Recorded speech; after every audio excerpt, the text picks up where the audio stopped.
গ্রীষ্ম বর্ষা পিনিতি ভরসা। হ্যাঁ, পিনিত শপিং সিটি। নমস্কার, আপনারা দেখছেন হুগলি আপডেট। আপনাদের সঙ্গে আমি উষা। আসছি খবরে।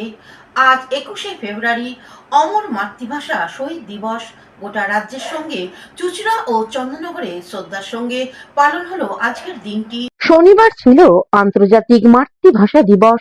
ভাষা শহীদ স্তম্ভ গুলি সাজিয়ে তোলা হয়। 2015 সালে চুঁচুড়া ময়দানে গড়ে তোলা হয়েছিল ভাষা শহীদ স্তম্ভ।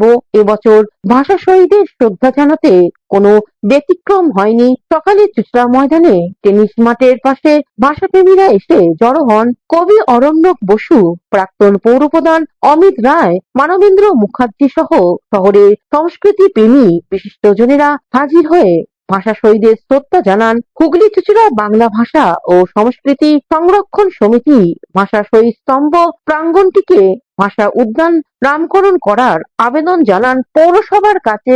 বাংলার ভাষা দিবসকে শ্রদ্ধা জানিয়ে হুগলি চুঁচুড়ার পৌরসভার প্রাক্তন পৌরপ্রধান অমিত রায় এক সাক্ষাৎকারে জানান, আপনাদের মনে আছে যে যখন 1952 সাল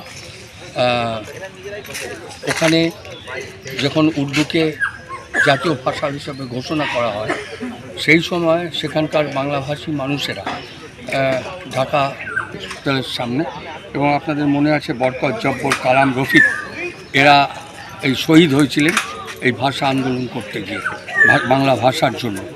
এবং তারপরে আপনাদের এটাও মনে থাকবে যে সেইখানকার যে সংসদ, সেখানে বীরেন্দ্রনাথ দত্ত তিনি সাংসদ ছিলেন।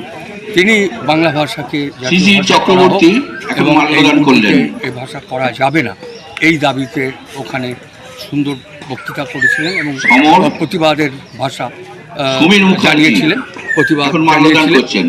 সেই স্মরণে আমরা হুগলি চুঁচুড়া পৌরসভার পক্ষ থেকে এখানে এই ভাষা শহীদ স্মারক তৈরি করি এবং এটাকে সুন্দর করে করা হয়েছে এবং আমরা এটাকে ভাষা শহীদ স্মারক হিসাবে এই জায়গাটাকে আমরা নামকরণ করব। এটা আমাদের ইচ্ছা, সবার সাথে আলোচনা করে, এবং এটা ভাষা উদ্যান হিসাবে আমরা এটাকে ভাষা শহীদ উদ্যান এরকম একটা ভাবে করতে চাইছি, সবার সহযোগিতা নিয়ে। হুগলি জেলা তথ্য ও সংস্কৃতি দপ্তরের উদ্যোগে আন্তর্জাতিক মাতৃভাষা দিবস উদযাপন উপলক্ষে চুঁচুড়া রবীন্দ্র ভবন